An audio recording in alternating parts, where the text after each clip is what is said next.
Welcome to What Works Wednesday. My name's Leland Gross. I'm your host, and today I want to talk about passive income.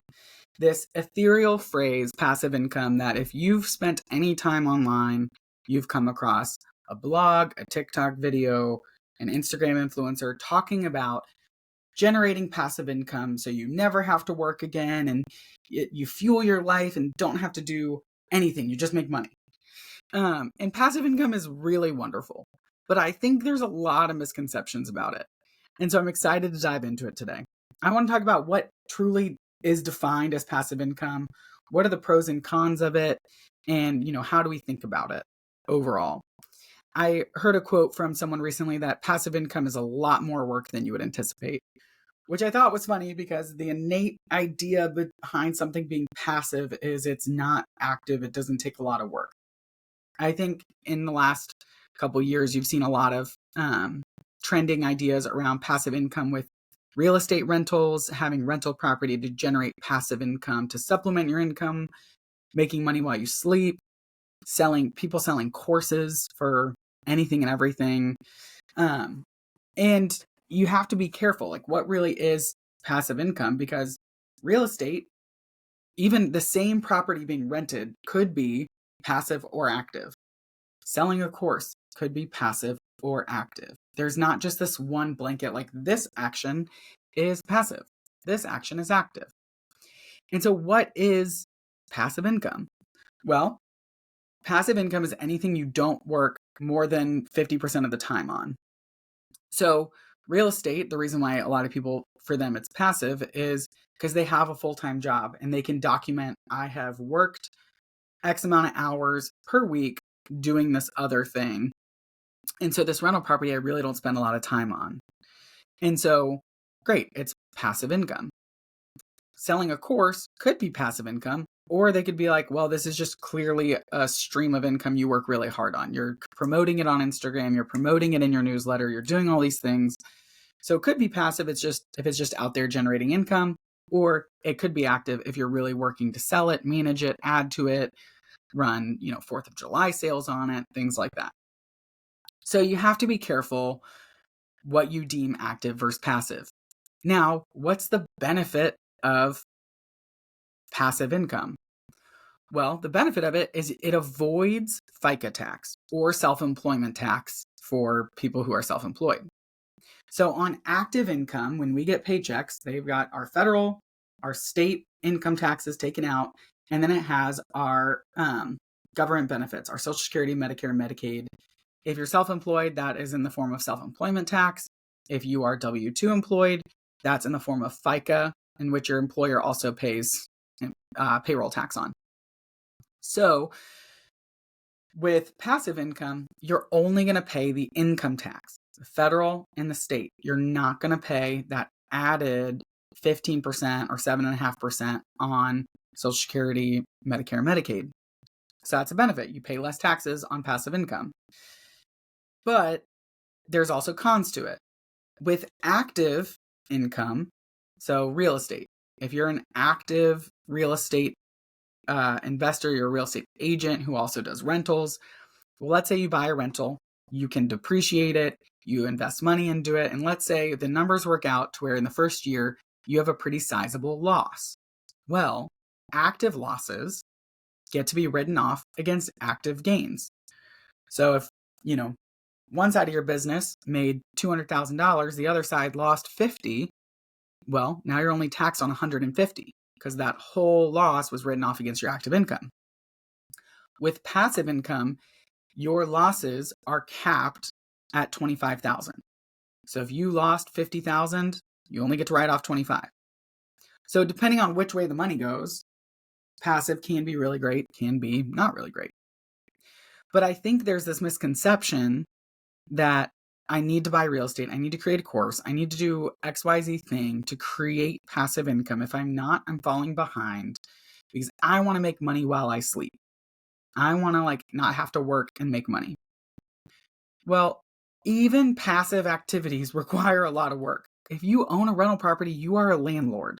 And I think people forget that. I have clients who buy these real estate properties, and yeah, I'm all for buying real estate. I think it's a great investment opportunity. But you just have to realize you're now a landlord. So if something happens, you're getting a call, or your property manage, or you have to pay for property management, which is a cost. And they get the call and they just pass that call over to you and say, you now have to pay for all this money. It can be a lot of work to maintain these properties, to maintain renters, things like that. It's not as easy as it looks. Additionally, like with a course, you're promoting it all the time. You're always having to innovate it. And so I just think that when people think passive income, they're not super aware of the fact that even though it's labeled passive, so you don't have to pay that tax on it because you're not working full time on it, it's still going to take a lot of time and effort, and you just have to be ready for that. And everything makes money while you sleep. So if you're a salaried employee, you're going to get paid whether, you're sleeping at night or you work during the day. Like, you're going to get paid the same amount every 2 weeks. If you own an Amazon shop, you don't have to be there to turn the lights on to sell things. You just need someone else to go online and buy it. Your shop is open 24/7, so it's making money for you. So this idea of making money when I'm not working, plenty of times our active income does the same thing. And the reason I say that is I'm all for passive income. If you can just find things to make you money, great. But I see a lot of people get distracted by shiny objects and say, I'm going to go do this venture. It's not going to cost me anything, not going to, take any of my time. I'm going to make a buku amount of money and it's going to be great. And I'm going to pay less taxes on it. And then they end up spinning their wheels. And they're like, now I've got a full-time job and essentially this other part-time job. And I'm burning myself out. And I lost a bunch of money on this passive venture right off against my other income. And it just becomes hard.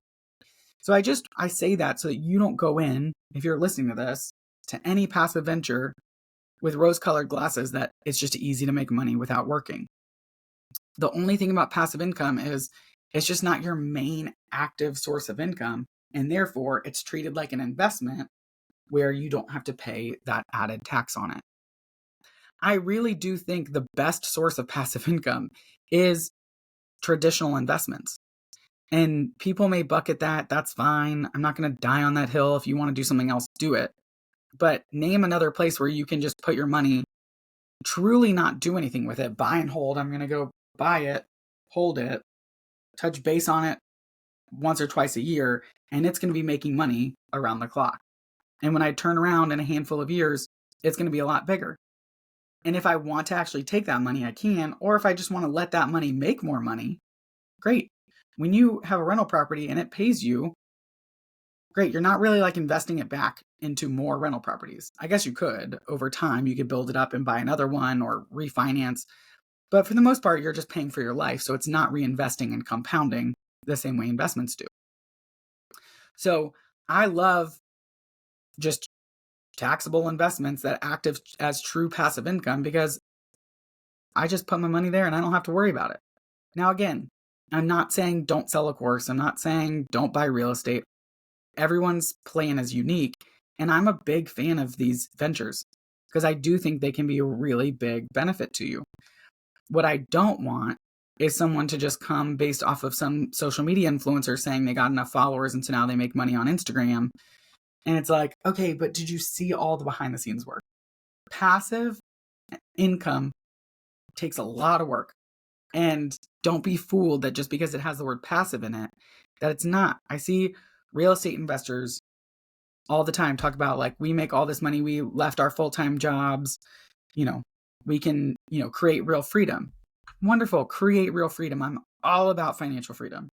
But how many hours a week are you working on your real estate portfolio and your social media profile that tells everyone that you don't work?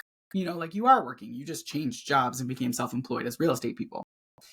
So all that to say, passive income can be really a huge benefit. There are tax incentives to it, but from a loss perspective, it's capped. So especially with real estate, I feel like real estate is used a lot of times to create losses to write off against income. That needs to be active income to do that, at least to its full extent. But just go into it knowing, hey, generating passive income for yourself is great. If you really want a hands-off option, investing is a really great way to create true passive income. Truly, truly passive.